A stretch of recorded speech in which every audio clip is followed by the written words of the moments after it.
જય શ્રી કૃષ્ણ વિદ્યાર્થી મિત્રો, કેમ છો? ધોરણ 9 ગણિત પ્રકરણ 2 બહુપદી. વિદ્યાર્થી મિત્રો, આપણે પ્રકરણ 15 જે સંભાવના શીખી ગયા પછી બીજું એક પ્રકરણ 2 બહુપદી એ પણ કહી શકાય ખૂબ અગત્યનું પ્રકરણ છે. વિદ્યાર્થી મિત્રો, આપણે આ એક પ્રકરણ એવું છે કે જેમાં આપણે અલગ અલગ પ્રકારની બહુપદી વિશે શીખવાનું છે. આપણે 8મા ધોરણમાં બેઝિક શીખીને આવ્યા છે, એટલે કે એનું જે બેઝિક પદાવલીઓ, બેઝિક બહુપદી કોને કહેવાય એ જે શીખીને આવ્યા છે. અહીં આગળ આપણે થોડુંક વધારે શીખીશું એના વિશે, બહુપદી વિશે, એની પર આધારિત એની બહુપદીના ચલની કિંમતો શોધીશું. ત્યાર પછી શેષ પ્રમેય એટલે કે ભાગાકારની રીતે આપણે બહુપદી વિશે, એના ભાગાકાર વિશે શીખીશું. અને ત્યાર પછી જે નિત્ય સમ વિદ્યાર્થી મિત્રો આપણે શીખી ગયા, બેઝિક નિત્ય સમો જે આપણે ધોરણ 8માં શીખી ગયા, એ બેઝિક નિત્ય સમનો ઉપયોગ કરી અને એનો ગુણાકાર અને એના જે અવયવો છે એની પણ આપણે આ પ્રકરણમાં રીત શીખવાના છે. વિદ્યાર્થી મિત્રો, કહી શકાય કે આ એક ખૂબ જ અગત્યનું પ્રકરણ છે. સૌથી પહેલા આપણે વિદ્યાર્થી મિત્રો જે બહુપદીમાં ચલ એટલે કે જેની આપણે કિંમત જાણતા નથી એવું અજ્ઞાત પદ ચલ, જે x y z એવા અલગ અલગ પ્રકારના ચલ હોઈ શકે છે. તો એ ચલ શું છે એની પર આપણે શીખીએ અને ત્યાર પછી આપણે એનો આગળ અભ્યાસ કરીએ. તો સૌથી પહેલા વિદ્યાર્થી મિત્રો પ્રકરણ 2 છે બહુપદી. ચલ, તો જે ભિન્ન કિંમતો ધારણ કરી શકે તેવી સંજ્ઞાને ચલ કહે છે અને સામાન્ય રીતે ચલને x y z વગેરે જેવા સંકેતથી દર્શાવાય છે. એટલે કે આપણને કોઈ પણ બહુપદીમાં ચલ x હોઈ શકે છે, y હોઈ શકે છે, z હોઈ શકે છે, અલગ અલગ પ્રકારના ચલ હોઈ શકે છે. એવા કહી શકાય કે જે કિંમત એટલે કે જે ભિન્ન કિંમતો ધારણ કરી શકે તેવી સંજ્ઞાને ચલ કહેવાય. કે ચલની કિંમત વિદ્યાર્થી મિત્રો x y z ની કિંમતો ગમે તે હોઈ શકે, એટલે કે ભિન્ન હોઈ શકે છે. એટલે કે જે ભિન્ન કિંમતો ધારણ કરી શકે તેવી સંજ્ઞાને આપણે ચલ કહીએ. સામાન્ય રીતે ચલને અહીં તે x y z જેવા અલગ અલગ સંકેતથી આપણે દર્શાવાય છે. ત્યાં પછી બેઝિક પદાવલી કોને કહે છે શીખી ગયા આપણે. તો બેઝિક પદાવલી એ ચલ અને અચળને સરવાળા, બાદબાકી, ગુણાકાર કે ભાગાકારની ક્રિયાથી સાંકળતા મળે છે. બેઝિક પદાવલી ને આપણે જે ચલ અને અચળ, જેમ કે અહીંયા તમે શું કીધું ઉદાહરણ તરીકે કે 2x 3, તો એ 2x 3 માં ચલ કયો છે x, બરાબર છે, અને એને સહગુણક કયો કહેવાય 2. અને 2x 3 એક બેઝિક પદાવલી કહેવાય, કારણ કે જેમાં આપણે કીધું કે ચલ અને અચળ, એટલે કે ચલ તરીકે x છે અને અચળ તરીકે કયું છે 3. એટલે કે 2x 3 જેમાં x ચલ છે એનો સહગુણક x ની આગળ જે ગુણાયેલું હોય એને આપણે સહગુણક કે અગ્ર સહગુણક અથવા કહી શકાય કે અગ્ર સહગુણક એટલે કે ચલ ની આગળ જે ગુણાયેલો હોય એને આપણે અગ્ર સહગુણક અથવા તો અગ્રપદ, સૌથી પહેલું પદ અગ્રપદ, અને એનો જે સહગુણક ચલ ની આગળ જે ગુણાયેલો એને આપણે સહગુણક કહીએ છીએ. તો આ રીતે x નો સહગુણક 2 છે અને 3 શું કહેવાય અચળ પદ, કારણ કે એમાં કોઈ ચલ નથી. તો આ એક બેઝિક પદાવલી કહેવાય છે 2x 3.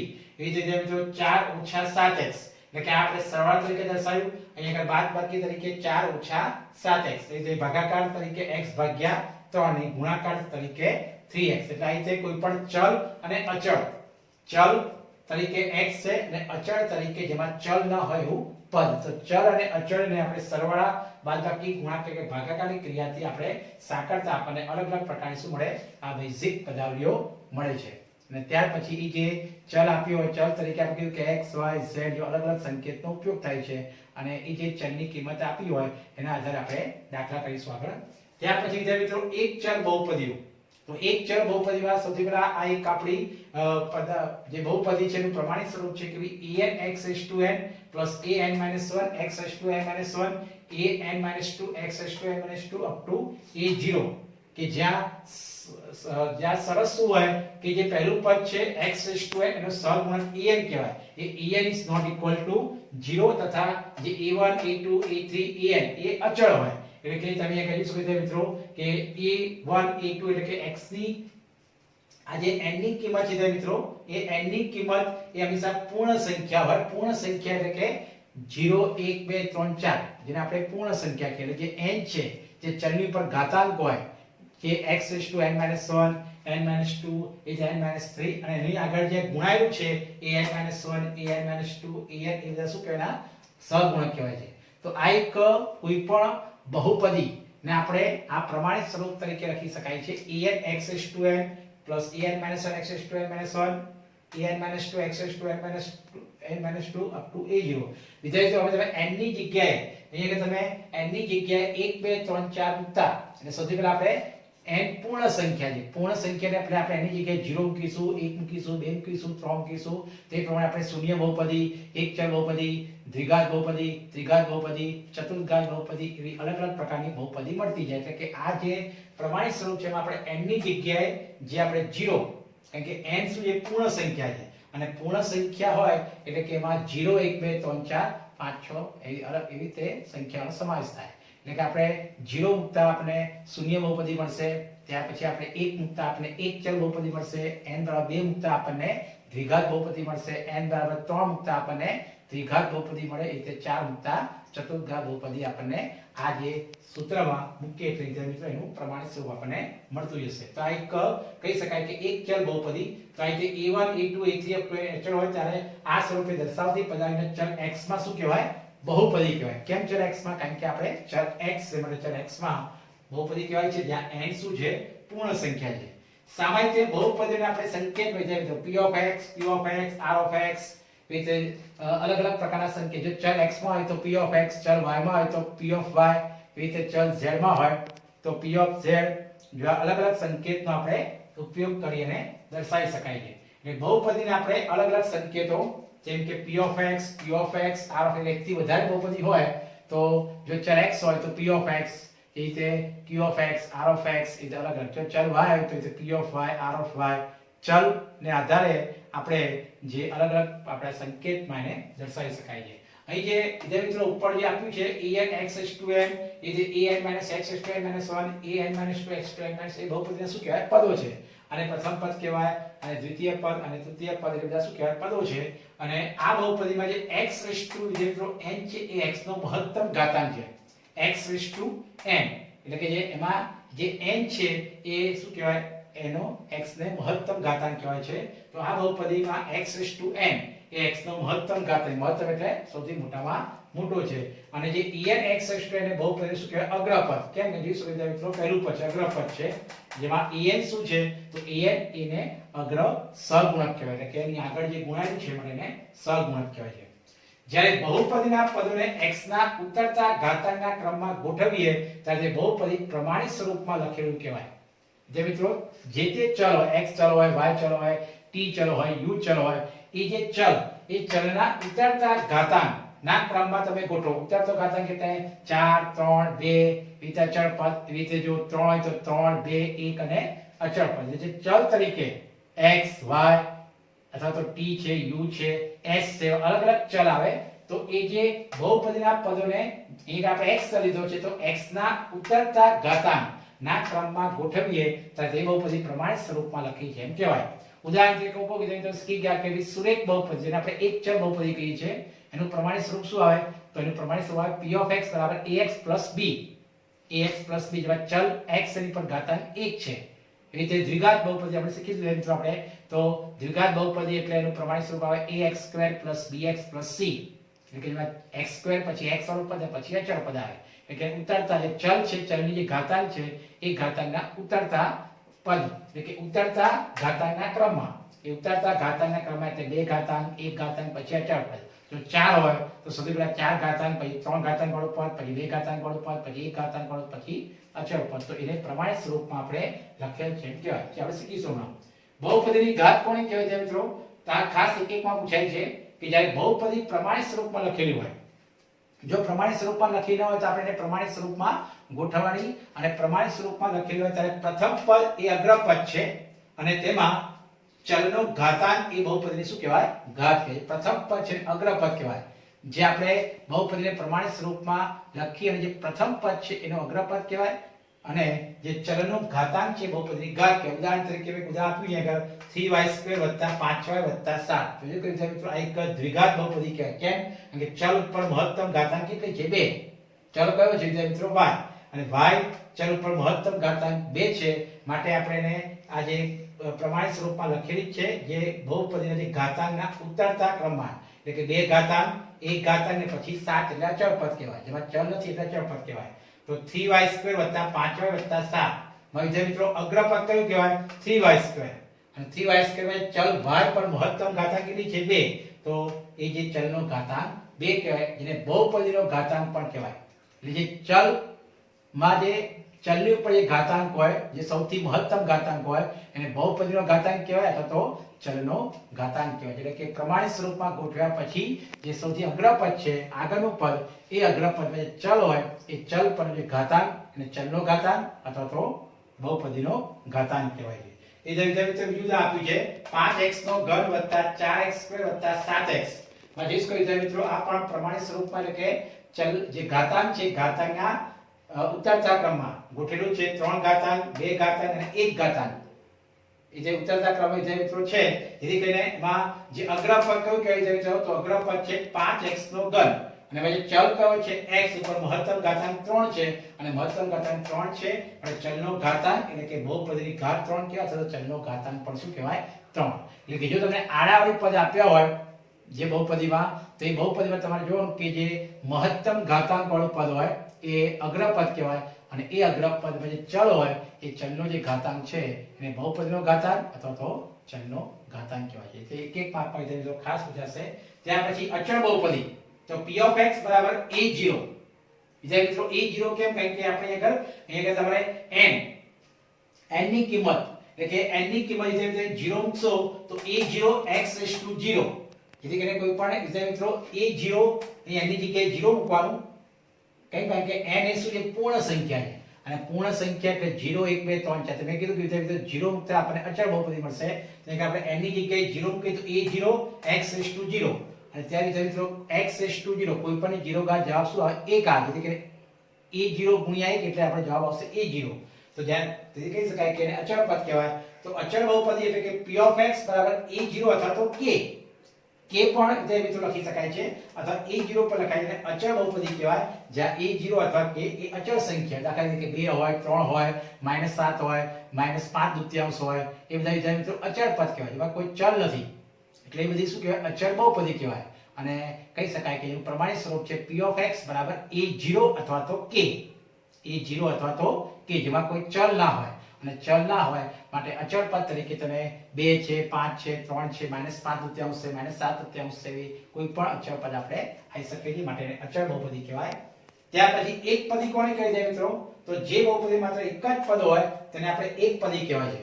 માત્ર એક જ પદ હોય તેને એક પદી કહેવાય. દાખલા તરીકે આ બધા ઉદાહરણ આપેલ મેં 2x છે, 5x3 છે, -10x² છે, y છે, આ બે અચળ પદ કહેવાય. જેમ મિત્રો આ બધા જોઈ શકો બધા એક જ પદ છે માટે એક પદી કહેવાય છે. તો જે બહુપદી માત્ર એક જ પદ હોય તેને એક પદી કહેવાય. આ બધામાં એક જ પદ છે માટે એક પદી કહેવાય. એટલે દ્વિપદી, તો જે બહુપદીમાં બે પદો હોય તેને દ્વિપદી કહેવાય. વિદ્યાર્થી મિત્રો ખાસ ધ્યાન આપજો, દ્વિપદી એટલે બે પદો જેમાં ચલ તો એક જ હોય પણ પદ બે હોય. ચલ તરીકે x હોય, y હોય, પણ ચલ એક હશે પણ એ ચલ એક હોય પણ પદ કેટલા હશે? બે. એટલે કે જે બહુપદીમાં બે પદો હોય તેને દ્વિપદી કે. ઉદાહરણ તરીકે p of x = x + 1. તેને કરી શકો વિદ્યાર્થી મિત્રો આ x ચલ છે, એક અચળ પદ છે માટે બે પદ થયા. એ જ રીતે મિત્રો r of y = y⁻30 + 1. તે એક પદ વિસ્કો વિદ્યાર્થી મિત્રો ચલ એક જ છે, y⁻30 ઘાતાંક 30 અને અચળ પદ એક છે. એ જ રીતે મિત્રો t of u, તો u⁻43 - u². ચલ u જ છે, ચલ શું છે? u છે, પણ વચ્ચે માઈનસ થી એ બે પદોમાં વિભાજિત થાય છે. જેથી કરીને પહેલું પદ છે u⁻43 - u² આપણું બીજું પદ છે. લાઈક જે બહુપદીમાં બે પદો હોય તેને દ્વિપદી કહેવાય. ચલ એક જ હોય પછી u હોય, x હોય, y હોય, પણ એમાં વચ્ચે પ્લસ કે માઈનસ થી એ બે પદોમાં વિભાજિત થાય. એ જ ત્રિપદી કે જે બહુપદીમાં ત્રણ પદો હોય તેને ત્રિપદી કહેવાય. ઉદાહરણ તરીકે x + x² + π. u² મિત્રો બે પદો સોરી ત્રણ પદો છે, x + x² + π. એટલે અહીંયા યુઝ કરી જાય તો બીજી પદ q of x √2 + x - x². એ અહીંયા r of y = y⁻4 + y + 5. તો જે બહુપદીમાં ત્રણ પદો હોય અને તો તેવી પદીને આપણે ત્રિપદી કહેવાય. અને આ રીતે વિદ્યાર્થી મિત્રો એક પદી, દ્વિપદી, ત્રિપદી અને ત્યાર પછી આપણે બીજા જે દરેક બહુપદીને હવે આપણે પ્રમાણિત સ્વરૂપ શીખીશું અને પ્રમાણિત સ્વરૂપ દરેકના શું છે અને ઉદાહરણ શું છે એનો આપણે અભ્યાસ કરીએ. વિદ્યાર્થી મિત્રો આપણે કેટલાક બહુપદી વિશે શીખીએ. અહીંયા આખો એક ચાર્ટ બતાવ્યો છે. માં બહુપદીમાં સૌથી પહેલા આપણે શૂન્ય બહુપદી. વિદ્યાર્થી મિત્રો આખો આ ચાર્ટ જે બતાવ્યો છે જે ખૂબ અગત્યનું છે, એના પછી તમને એક એક માર્કના સવાલ જવાબ ખાસ પૂછાશે, તો ધ્યાન આપવાનું છે કે બહુપદીમાં સૌથી પહેલા શૂન્ય બહુપદી, તેની વ્યાખ્યા શું આવે કે અચળ બહુપદી શૂન્ય ને આપણે શૂન્ય બહુપદી કહેવાય. જે મિત્રો ખાસ ધ્યાન આપજો, દરેકની વ્યાખ્યા, એનું પ્રમાણિત સ્વરૂપ, ત્યાર પછી એની ઘાત અને એનું ઉદાહરણ. તો સૌથી પહેલા શૂન્ય બહુપદી કોને કહેવાય? તો અચળ બહુપદી. શું કહેવાય? અચળ બહુપદી શૂન્ય.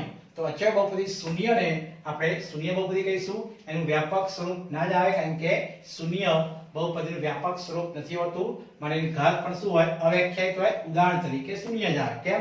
કારણ કે શૂન્ય બહુપદી એટલે શૂન્ય આવે. તો ફરી એકવાર કે અચળ બહુપદી જે શૂન્ય હોય એ શૂન્યને આપણે શૂન્ય બહુપદી કહીશું. એની ઘાત શું આવશે? અવ્યાખ્યાયિત. ખાસ ધ્યાન રાખજો મિત્રો કે શૂન્ય બહુપદીની ઘાત અવ્યાખ્યાયિત હોય, કારણ કે શૂન્ય બહુપદીનું ઉદાહરણ શૂન્ય જ હોય અને એનું વ્યાપક સ્વરૂપ પણ નહીં મળે. ત્યાર પછી અચળ બહુપદી છે મિત્રો. અચળ બહુપદી એટલે જે બહુપદીની ઘાત શૂન્ય હોય. ખાસ ધ્યાન રાખજો, જે બહુપદીની ઘાત શું હોય? શૂન્ય હોય, તે બહુપદીને આપણે અચળ બહુપદી કહીશું. જેમાં આપણે સમજાવ્યું હમણાં કે p of x બરાબર a0 પર લખાય અથવા તો a પર લખાય. જે આપણે આગળ સમજાવ્યું હમણાં કે આપણું જે an x n plus an - 1 x n - 1 plus an - 2 x a - 2 plus a0, કે જેમાં આપણે n છે એ n શું છે? તો n એ પૂર્ણ સંખ્યા, જેમાં આપણે 0 1 2 3 4 મૂકતા આપણને આ બધી બહુપદી મળે છે. તો શૂન્ય બહુપદી, ત્યાર પછી અચળ બહુપદી. તો જે બહુપદીની ઘાત શૂન્ય હોય તે બહુપદીને આપણે અચળ બહુપદી કહીશું. એમાં p of x બરાબર આપણે a0 અથવા તો k, જ્યાં k શું છે? શૂન્યતર એટલે શૂન્ય ના હોય. એટલે મિત્રો ખાસ ધ્યાન રાખજો, શૂન્યતર વાસ્તવિક સંખ્યા છે, એની ઘાત શૂન્ય જ હોય. એટલે ખાસ ધ્યાન રાખો કે અચળ બહુપદીની ઘાત શૂન્ય હોય, જેમ કે ઉદાહરણ તરીકે આ 7 છે, -3 છે, 5 છે, 2 છે. તો આ બધી શું કહેવાય છે મિત્રો? તો આ બધીને આપણે અચળ બહુપદી કહીશું. કેમ? કારણ કે આ જે અચળ બહુપદી છે એમાં કોઈ ચલ નથી, અને માટે 7 છે, -3 છે, 5 છે, 5/3 છે, એ બધી શું કહેવાશે? અચળ બહુપદી, જેની ઘાત શું હોય છે મિત્રો? શૂન્ય હોય. ખાસ ધ્યાન રાખજો કે અચળ બહુપદી જેમાં કોઈ ચલ ના હોય એની ઘાત શું હોય છે? શૂન્ય. ત્યાર પછી મિત્રો એક ઘાત બહુપદી, જેને આપણે એક ઘાત બહુપદી અથવા એને સુરેખ બહુપદી કહેવાય છે. ખાસ ધ્યાન આપવાનું છે, એક ઘાત બહુપદી અથવા એને સુરેખ બહુપદી કહેવાય. તો જે બહુપદીની ઘાત શું હોય? 1 હોય. જે બહુપદીની ઘાત એટલે તમારે ચલ જોવાનું, એ ચલ તરીકે x y t u ગમે તે હોય, અને એની પરની ઘાતાંક જોવાની. તો જે બહુપદીની ઘાત 1 હોય તેને આપણે સુરેખ બહુપદી અથવા તો એને આપણે એક ઘાત બહુપદી કહીએ છીએ. એનું પ્રમાણિત સ્વરૂપ જોઈ શકીએ કે આપણે કે p of x બરાબર ax b. આ એનું પ્રમાણિત સ્વરૂપ છે p of x, કેમ કે આપણે બહુપદીના સંકેતમાં શું કહીએ છીએ? p of x. તો p of x બરાબર ax b. આ એનું પ્રમાણિત સ્વરૂપ છે. તમે જોઈ શકો છો કે ચલ x છે, એની પર કશું ના એક ઘાત તો હોય, માટે એને સુરેખ અથવા તો એક ઘાત બહુપદી કહેવાય, જ્યાં a is not equal to 0. ખાસ તેના બીજા મિત્રો, આ જે x નો સહગુણક એ 0 ના હોવો જોઈએ.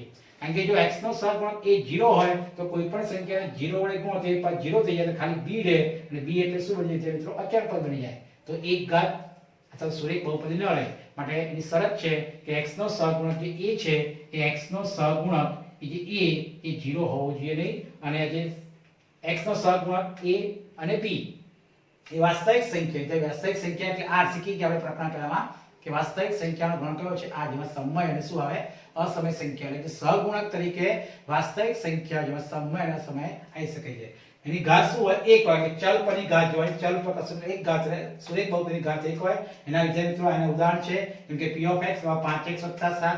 વિદ્યાર્થી મિત્રો આ એક સુરેખ બહુપદી કહેવાય, તો એક ઘાત બહુપદી કહેવાય. કે ચલ ઉપર x ચલ છે, એની પર કશું એક ઘાત હોય, જેમાં x નો સહગુણક જે 5 છે એ કહેવાય, અને 7 શું કહેવાય છે મિત્રો? b કહેવાય, જે r માં આવી શકે. એ રીતે 7x - 3 એ પણ કહી શકાય એક સુરેખ બહુપદી અથવા તો અચળ બહુપદી. એટલે x / 2 માં અચળ પદ છે, આપી દે મિત્રો, તો અચળ પદ તરીકે તમે 0 લઈ શકો છો. તો ચલ ઉપર એક ઘાતાંક હોય, અને વિદ્યાર્થી મિત્રો તમે શું સહગુણક એટલે કે a બરાબર 1/2 આવે અને b બરાબર 0 આવે. કેમ b બરાબર 0? કારણ કે એમાં અચળ પદ આપ્યું નથી, એટલે b બરાબર 0, અને x નો સહગુણક વિદ્યાર્થી મિત્રો a કહેવાય. તો x નો સહગુણક કશું ના 1 તો હોય, અને છેદમાં 2 છે, એટલે કે 1/2. તો a બરાબર 1/2 આવે અને b બરાબર 0. ટૂંકમાં a અને b વાસ્તવિક સંખ્યા જે ધન, ઋણ, ટૂંકમાં સમય અને અસમય સંખ્યા કોઈ પણ હોઈ શકે છે સહગુણક તરીકે. એ જે દ્વિઘાત બહુપદી, જેને વર્ગાત્મક બહુપદી પણ કહેવાય મિત્રો, કે એને વર્ગાત્મક બહુપદી પણ કહેવાય. તો જે બહુપદીની ઘાત 2 હોય, તમારે સૌથી જે ચલ હોય ચલ પર મહત્તમ ઘાત 2 હોય તો જે બહુપદીની ઘાત 2 હોય તેને આપણે દ્વિઘાત બહુપદી કહીશું. આ એનું વિધેય મિત્રો પ્રમાણિત સ્વરૂપ છે ax² + bx + c. એમાં જોઈ શકો કે ચલ ઉપર મહત્તમ ઘાતાંક 2 છે અને માટે એને દ્વિઘાત બહુપદી કહેવાય. અને ચલની ઉત્તરતી ઘાતમાં પદો આપણે ગોઠવીએ છીએ માટે એનું પ્રમાણિત સ્વરૂપ કહેવાય. શું કહેવાય એનું પ્રમાણિત સ્વરૂપ કે p of x = ax² + bx + c. એનું વ્યાપક સ્વરૂપ અથવા તો એનું પ્રમાણિત સ્વરૂપ બોલાય છે. મિત્રો ખાસ ધ્યાન જો વ્યાપક સ્વરૂપ અથવા તો શું બોલાય છે ને પ્રમાણિત સ્વરૂપ. એને કહી શકાય વ્યાપક અથવા તો પ્રમાણિત સ્વરૂપ.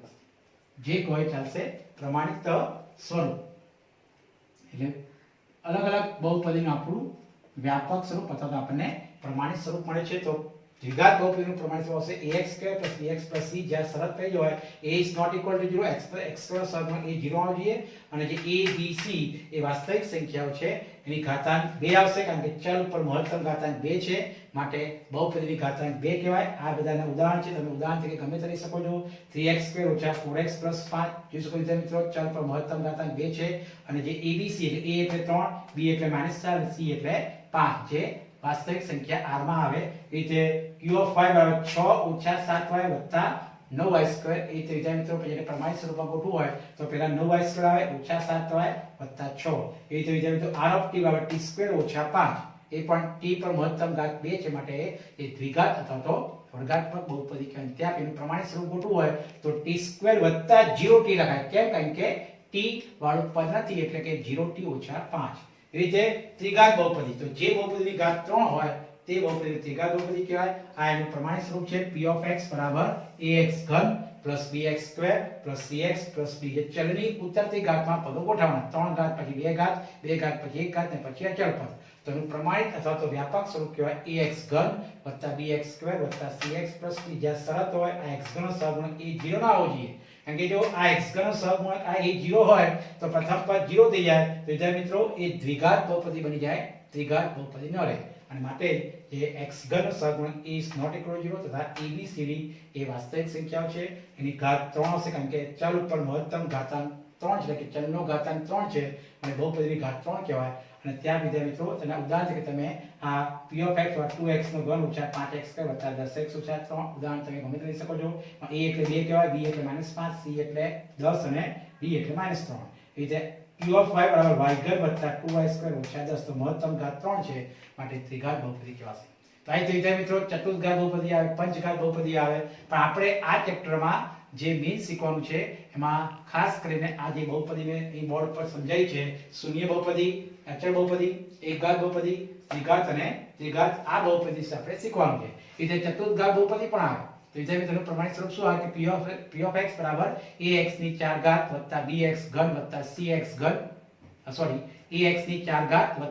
bx³ + cx² + dx + e. એ રીતે વિદ્યાર્થી મિત્રો એનું પ્રમાણિત સ્વરૂપ બનતું જાય. ચલની ઉત્તરતી ઘાતમાં પદો ગોઠવો એનું પ્રમાણિત સ્વરૂપ અથવા વ્યાપક સ્વરૂપ બનશે.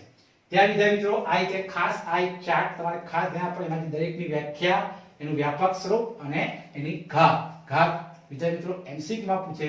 એ પૂછે કે ભાઈ અચળ બહુપદીની ઘાત કેટલી હોય તો 0, એક સુરેખ બહુપદી અથવા તો એકઘાત બહુપદીની ઘાત કેટલી હોય તો 1. રીતે દ્વિઘાત બહુપદીની ઘાત 2 હોય, ત્રિઘાતની 3 હોય, ચતુર્ઘાતની 4 કારણ કે ચલ ઉપર મહત્તમ ઘાત 4 હોય માટે. ઉદાહરણ પહેલું છે મિત્રો કે બહુપદીની ઘાત જણાવો. તમને ઉદાહરણ પહેલું આપેલું છે બહુપદીની ઘાત. એમાં રકમ છે x⁵ - x⁴ + 3. તો એ જ કોઈ વિદ્યાર્થી મિત્રો અહીં ચલ પર મહત્તમ ઘાતાંક કેટલો છે 5 છે. ચલ કયો છે મિત્રો x છે અને ચલનો મહત્તમ ઘાતાંક 5 હોવાથી બહુપદીની ઘાત કેટલી આવશે 5. તમારે જે રકમ આપી હોય એમાં આડાવડી પદ આપ્યા હોય તો એ આડાવડી પદમાંથી જે મહત્તમ ઘાતાંક એટલે કે ચલ પર જે મહત્તમ ઘાતાંક હોય ચલનો ઘાતાંક થાય અને ચલનો ઘાતાંક એ જ તમારી બહુપદીનો ઘાતાંક કહેવાય. એ જ રીતે મિત્રો 2 - y² - y³ + 2y ની 8 ઘાત. તો એ જ કોઈ મિત્રો આડાવડી પદ છે એમાં ચલનો મહત્તમ ઘાતાંક કયો છે મિત્રો 8 છે. કે અહીં આગળ જે પદો છે એમાં સૌથી જે ચલ y છે એનો મહત્તમ ઘાતાંક 8 છે. તો ચલનો મહત્તમ ઘાતાંક 8 હોવાથી બહુપદીનો ઘાતાંક પણ શું આવશે 8 જ આવશે. એટલે કે બહુપદીની ઘાત પણ 8 આવશે. એ જ રીતે મિત્રો રકમ છે 2. તો જેમ જોઈશું કે 2 એક અચળ પદ છે. કેવું છે અચળ પદ. અને અચળ પદ હોવાથી બહુપદીની ઘાત શું આવે 0. કારણ કે આપણે શીખી ગયા કે અચળ બહુપદી હોય તો અચળ બહુપદીની ઘાત શું આવે છે 0 જ આવે. કારણ કે 2 માં કોઈ ચલ નથી થાય મિત્રો. 2 શું કહેવાય અચળ પદ કહેવાય. બેમાં કોઈ ચલ નથી એ માટે અચળ પદ કહેવાય માટે કહી શકાય કે એની બહુપદીની ઘાત શું હશે શૂન્ય આવશે વિદ્યાર્થી મિત્રો આ રીતે ખૂબ જ અગત્યના આવા દાખલાઓ છે અને ત્યાર પછી આપણે સ્વાધ્યાય 2.1 શીખીશું એ પહેલા આપણે કેટલાક બીજા દાખલા જોઈએ વિદ્યાર્થી મિત્રો આપણે અહીં કેટલાક સંભાવનાના કેટલાક આપણે એક માર્કના સવાલ જે રહી ગયેલા એનો આપણે અભ્યાસ કરીએ છીએ જે ખૂબ જ અગત્યના એક માર્કના આ જે ખાલી જગ્યા અથવા તો એમસીક્યુમાં પૂછે છે જાન્યુઆરી માસમાં 5 વખત રવિવાર આવે તેની સંભાવના ખાલી જગ્યા છે વિદ્યાર્થી મિત્રો આવા ખાસ અલગ અલગ તમને એક માર્કના એમસીક્યુ અથવા ખાલી પૂછે છે જાન્યુઆરી માસ વિદ્યાર્થી મિત્રો આપણે ખબર છે કે એક વર્ષમાં કુલ આપણા 12 મહિનાઓ છે જાન્યુઆરી ફેબ્રુઆરી માર્ચ એ રીતે અહીંયા આગળ તમને જાન્યુઆરી માસમાં 5 વખત રવિવાર વિદ્યાર્થી મિત્રો 5 વખત રવિવાર કહેશે 5 વખત સોમવાર કહેશે 5 વખત મંગળવાર 5 વખત બુધવાર એવું અલગ અલગ તમને આવી શકશે તો તમારે સૌથી પહેલા શું ધ્યાન આપવાનું કે જે તે મહિનો હોય એના કુલ દિવસ આપણે જોવાના તો સૌથી પહેલા આપણે જાન્યુઆરી માસ આપ્યું છે માસ એટલે મહિનો તો જાન્યુઆરી માસમાં કુલ કેટલા દિવસ હોય છે આપણા 31 આપણને ખબર છે કે જે તે મહિનામાં કુલ કેટલા દિવસ હોય તો આપણને ખબર છે એ જે ના ખબર પડે તો આપણે આ ખાડા ટેકરા પરથી પણ કહી શકાય કે ભાઈ ટેકરો હોય તો 31 અને ખાડો હોય તો 30 એટલે કે એના આધારે આપણે જે તે માસ એટલે કે મહિનાના કુલ દિવસ નક્કી કરવાના તો જાન્યુઆરી માસમાં કુલ કેટલા દિવસ હોય મિત્રો 31 દિવસ હોય હવે વિદ્યાર્થી મિત્રો એક મહિનામાં 4 અઠવાડિયા આવતા હોય છે તમે ગમે તે જોશો કે કોઈ પણ એક મહિનો હશે ભાઈ જાન્યુઆરી હોય ફેબ્રુઆરી હોય માર્ચ હોય કે એપ્રિલ હોય એમાં 4 અઠવાડિયા આવે અને એક અઠવાડિયાના કેટલા દિવસ હોય 7 એટલે કે 7 6 28 ખાસ ધ્યાન રાખજો મિત્રો દરેક મહિનામાં 4 અઠવાડિયા આવતા હોય છે અને એક અઠવાડિયામાં 7 દિવસ હોય એટલે કે 4 × 7 7 6 28 એટલે કે જે તે મહિનાના કુલ દિવસમાં તમારે 28 જ બાદ કરવાના ખાસ ધ્યાન રાખજો મિત્રો જે તે મહિનાના કુલ દિવસમાંથી તમારે 28 જ બાદ કરવાના કેટલા બાદ કરવાના 28 ખાસ ધ્યાન રાખજો જે તે મહિનાના કુલ દિવસમાંથી વિદ્યાર્થી મિત્રો 28 બાદ કહીશું તો 31 માંથી 28 જાય તો કેટલા આવશે વિદ્યાર્થી મિત્રો 3 આવશે જેથી કરીને એની સંભાવના આવશે 3/7 કેમ 3/7 કારણ કે એ જે ઘટના એ આપણે ધારી તો ઘટના એના પ્રયત્નોની સંખ્યા 3 અને આપણે ખબર છે કે એક અઠવાડિયામાં 7 દિવસ હોય એટલે કે 3/7 તો આ ખાસ ધ્યાન રાખજો મિત્રો આ રીતે એની સંભાવના 3/7 આવે એટલે જે તે મહિનાના કુલ દિવસમાંથી આપણે 28 જ બાદ કરવાના કેમ 28 બાદ કરવાના કારણ કે એક મહિનામાં 4 અઠવાડિયા આવતા હોય છે અને એક અઠવાડિયામાં 7 દિવસ હોય એટલે 4 × 7 7 6 28 એટલે 28 જ બાદ કરવાના એ રીતે વિદ્યાર્થી મિત્રો અહીંયા આગળ છે જૂન માસ તો જૂન માસમાં 5 વખત સોમવાર આવે તેની સંભાવના હોય વિદ્યાર્થી મિત્રો રકમને ખાસ વચ્ચે માસ એટલે મહિનો કહેવાય તો જૂન માસમાં કુલ કેટલા દિવસ હોય 30 કેમ કારણ કે તમે ગણશો ખાડો ટેકરો પ્રમાણે તો જૂન માસમાં કુલ 30 દિવસ હોય ને આપણે કેટલા બાદ કરીએ મિત્રો 30 માંથી 28 જ બાદ કરીએ એટલે કેટલા આવશે 2 એટલે કે સંભાવના શું આવશે 2/7000 કેમ 7 કારણ કે જે પ્રયત્નોની કુલ સંખ્યા 7 કારણ કે એક અઠવાડિયામાં 7 દિવસ હોય એટલે આ રીતે જૂન માસમાં 5 વખત સોમવાર આવે અથવા તો 5 વખત ગુરુવાર આવે અથવા તો 5 વખત બુધવાર આવે એ ગમે તે કહેશે એની સંભાવના એ 2/7 આવશે કે જૂન માસમાં કુલ 30 દિવસમાંથી આપણે 28 બાદ કરવાના એટલે જો મહિનો આપ્યો હોય તો માસ એટલે મહિનો કહેવાય તેના કુલ દિવસમાંથી હંમેશા 28 જ બાદ થાય એ રીતે મિત્રો છે લીપ વર્ષના ફેબ્રુઆરી માસ રકમને ધ્યાનથી સમજવાની ફેબ્રુઆરી માસ પણ લીપ વર્ષ તો લીપ વર્ષના ફેબ્રુઆરી માસમાં 5 વખત બુધવાર આવે તેની સંભાવના તો વિદ્યાર્થી આપણે ખબર કે લીપ વર્ષના ફેબ્રુઆરી માસ તો લીપ વર્ષના ફેબ્રુઆરી માસમાં કુલ 29 દિવસ હોય કારણ કે આપણે ખબર કે લીપ વર્ષ ન હોય તો ફેબ્રુઆરી માસમાં 28 દિવસ આવે અને લીપ વર્ષ હોય તો ફેબ્રુઆરી માસ એટલે કે મહિનો તેમાં કુલ 29 દિવસ હોય છે મિત્રો અને એ 29 માંથી આપણે કેટલા બાદ કરવાના 28 કેમ કારણ કે જે તે મહિનાના કુલ દિવસમાંથી આપણે 28 જ બાદ થાય જેથી કરીને 1 આવશે આ માટે સંભાવના આવશે 1/7 કેમ કારણ કે પ્રયત્નોની સંખ્યા 1 અને છેદમાં કુલ પ્રયત્નોની સંખ્યા 7 કારણ કે એક અઠવાડિયામાં 7 દિવસ હોય તો ફેબ્રુઆરી માસ એટલે કે લીપ વર્ષના ફેબ્રુઆરી માસમાં 5 વખત બુધવાર આવે અથવા 5 વખત ગુરુવાર કે 5 વખત સોમવાર કે એની સંભાવના 1/7 જ હોય વિદ્યાર્થી મિત્રો રકમને ધ્યાનથી સમજવાની એટલે લીપ વર્ષ ન હોય ખાસ ધ્યાન વિદ્યાર્થી મિત્રો લીપ વર્ષ ન હોય તો ફેબ્રુઆરી માસમાં રકમને જોવાની વિદ્યાર્થી મિત્રો માસ એટલે કે મહિનો કહેવાય क्या मास આપ્યો છે क्या વર્ષ આપ્યો છે તો લીપ વર્ષ ન હોય તો ફેબ્રુઆરી માસમાં 5 વખત ગુરુવાર તેની સંભાવના કેટલી તો વિદ્યાર્થી મિત્રો આપણે કહ્યું કે લીપ વર્ષ ન હોય તો ફેબ્રુઆરી માસમાં કુલ કેટલા દિવસ હોય 28 અને લીપ વર્ષ ન હોય તો ફેબ્રુઆરી માસમાં કુલ 28 દિવસ હોય અને આપણે 28 માંથી 28 જ બાદ કરીએ મિત્રો કેમ કારણ કે કુલ મહિનાના દિવસમાંથી 28 જ બાદ થાય એટલે 0 જેથી કરીને 0/7 તો જવાબ શું આવશે મિત્રો 0 આવશે માટે સંભાવના શું આવશે 0 લાય તો વિદ્યાર્થી મિત્રો ખાસ રકમમાં સમજવાનું છે કે માસ એટલે મહિનો, એટલે જે તે મહિનાના કુલ દિવસમાંથી 28 જ બાદ તમારે કરી અને જે આવે જવાબ અને છેદમાં 7 લખવાનું, અને જે ભાગાકાર આવે એ તમારી સંભાવના આવે. ત્યાં વિદ્યાર્થી મિત્રો હવે લીપ વર્ષ ન હોય તેવા વર્ષમાં વિદ્યાર્થી મિત્રો વર્ષ શબ્દ આવે. શું આવ્યો વિદ્યાર્થી મિત્રો? વર્ષ. વર્ષમાં હોય કા ધ્યાન વિદ્યાર્થી મિત્રો કે લીપ વર્ષ ઉપર પેલા કાઢવું જોઈએ કે લીપ વર્ષ હોય તેવા વર્ષમાં 53 બુધવાર આવે તેની સંભાવના. લીપ વર્ષ હોય તેવા વર્ષમાં 53 બુધવાર કે 53 બુધવાર કે 53 ગુરુવાર કે 53 સોમવાર કે હવે વર્ષ શબ્દ આવે. માસની જગ્યાએ શું હોય વિદ્યાર્થી મિત્રો? લીપ વર્ષ હોય તેવા વર્ષમાં. તો વિદ્યાર્થી મિત્રો આપણે કહ્યું કે લીપ વર્ષ હોય તેવા વર્ષમાં કુલ કેટલા દિવસ હોય છે? 366. કેમ? કારણ કે લીપ વર્ષ હોય તેવા વર્ષમાં કુલ 366 દિવસ હોય. વર્ષ છે એટલે ખાસ ધ્યાન વિદ્યાર્થી મિત્રો વર્ષ શબ્દ આવે. માસની જગ્યાએ શું હોય હવે? વર્ષ. તો લીપ વર્ષ હોય તેવા લીપ વર્ષના કુલ દિવસો 366 અને ત્યાં વિદ્યાર્થી મિત્રો એક વર્ષમાં કુલ 52 અઠવાડિયા. કેટલા અઠવાડિયા વિદ્યાર્થી મિત્રો? 52. અને તમે 52 ગુણ્યા 7 કરશો વિદ્યાર્થી મિત્રો તો 364 આવશે. એટલે તમારે જે તે વર્ષના કુલ દિવસમાંથી 364 બાદ કરવાના વિદ્યાર્થી મિત્રો, એટલે કે 366 માંથી 364 જાય એટલે કેટલા આવશે વિદ્યાર્થી મિત્રો?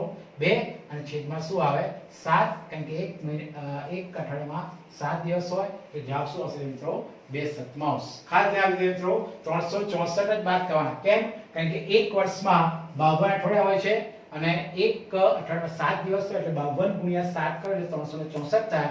માટે જે તે વર્ષના કુલ દિવસોમાંથી 364 બાદ કરવાનું અને જે તે મહિનો હોય અથવા માસ હોય એના કુલ દિવસમાંથી 28 બાદ કરવાનું. ખાસ ધ્યાન આપજો મિત્રો એ પ્રમાણે છેદમાં તો 7 જ આવશે અને ઉપર બાદ કર્યા પછી જે આવે અને છેદમાં 7.